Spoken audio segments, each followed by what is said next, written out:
Perwisyo naman sa ilang residente sa Calasiao, Pangasinan ang naninilaw na supply ng tubig. Tutukan sa ulat ni Claire Lacanilaw.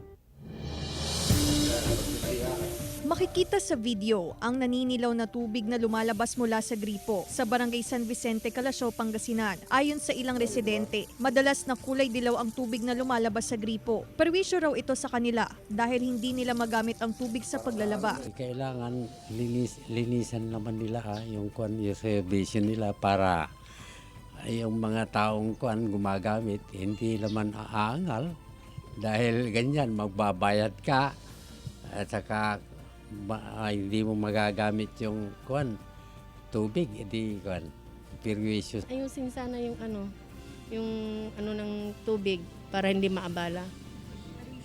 Oo. Lalo pag umaga, pasukan.